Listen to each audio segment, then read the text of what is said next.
Rachel Bogle here with Dave Ackert out live at the Dunes Club, and it has been quite a day so far. I can't complain about day one of my first PGA Tour. I think you said it was your first. Same. Right? Yeah, a lot of firsts happening here.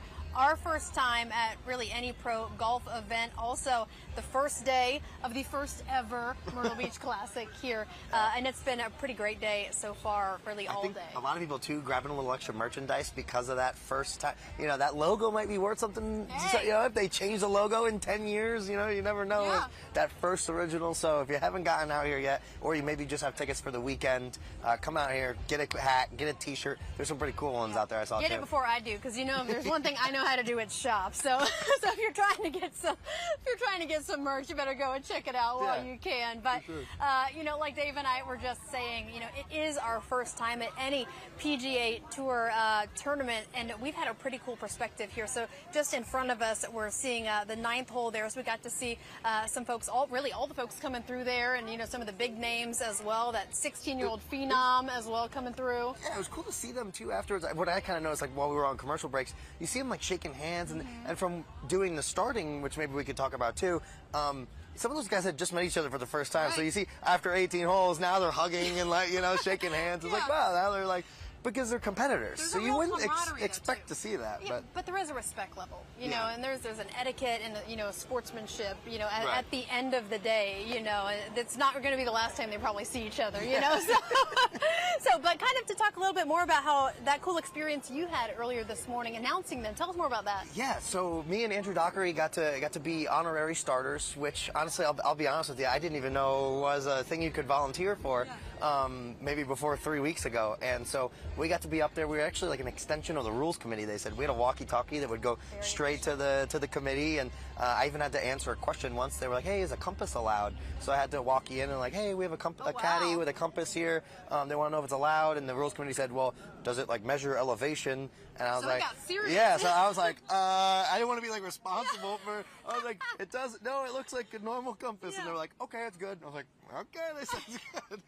But no, I mean, announcing those guys' names and you know, just being that close. And I mean, I shook hands with almost every guy, and you know. So you likely shook hands with the winner. We just don't know who it's going to be yet. If I did, I'd maybe win a lot of money. No, but, yeah. No, it was a very, very cool experience, though. Yeah, and I know Andrew Dockery loved it too. I was calling him afterwards. He's a huge fan of golf. So also while we're here, we've been able to see a lot right in front of us, but I also kind of want to talk a little bit about what's behind us. So you might not be able to see super well, but this is where all of those guys get to come out and practice. And to just talk a little bit about, you might be able to see this crane here behind us. That's because these guys are so powerful that they needed to bring in some extra netting. So kind of walk us through what happened. It's mind-blowing to me, too. I can't even understand it. I mean, I golf, but I'm not a great golfer. And to imagine hitting this net behind us would be, I mean, it would have to be the best drive of my life, and I still don't think it's possible.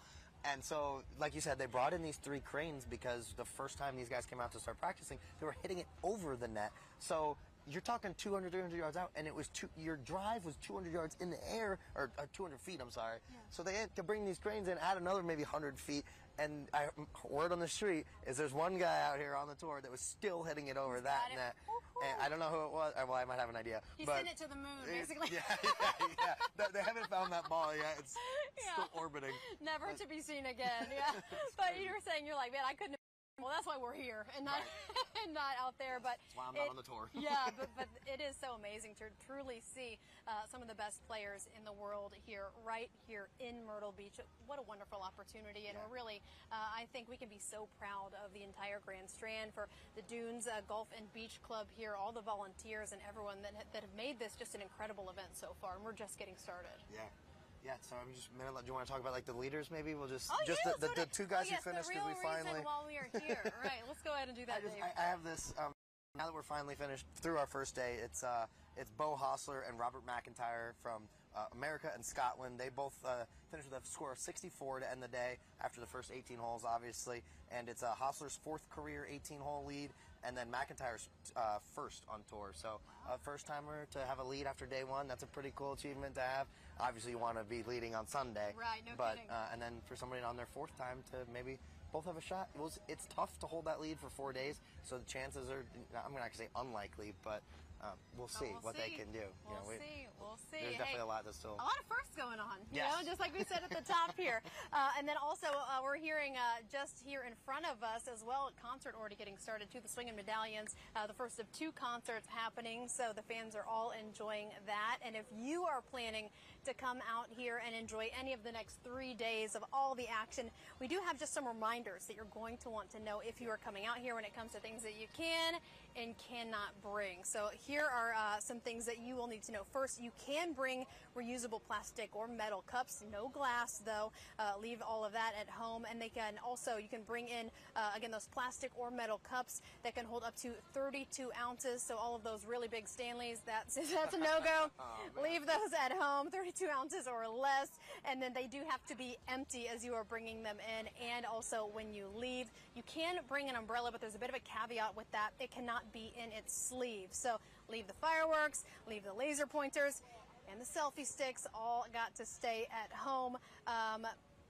Speaking of phones, though, too, this is going to be essential for you because they're really making sure to be very aware of, you know, trying to stay green. So they're going digital with the tickets. So you can have those. You'll have to have those saved to your phone. You can save that to your Apple or your Android wallet and make it really handy. Multiple tickets on one phone, though, I thought was a nice add-on. You know, but you've got to have all those folks and kids with get in you. free. So Yeah. So also leave those pets at home. I know Nala and Callie are very upset about that, but not their day.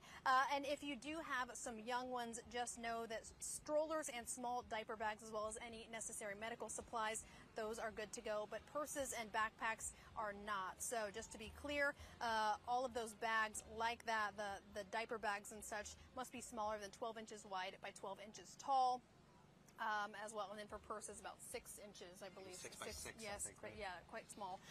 But we have all of this information and everything you need to know over on our website, WMBFnews.com. We have a tab just for Myrtle Beach Classic with everything that you will need to know to prepare and to stay up to date. We've got that live blog going, so really giving you an unbeatable up-close look at all the website, action. the app, you know, there's many ways if you can't, you know, tune in. Obviously, this digital broadcast, you know, if you can't catch it right live at 6, you know, in one of our newscasts, there's tons of ways to get to it. And as I've been saying all day, the only way you're getting closer to the action is if you were playing in the tournament. So. But we'll be checking in every single day right here from the Dunes Golf and Beach Club. But that does it for now for day 1 of the Myrtle Beach Classic. Cool. Thanks, guys.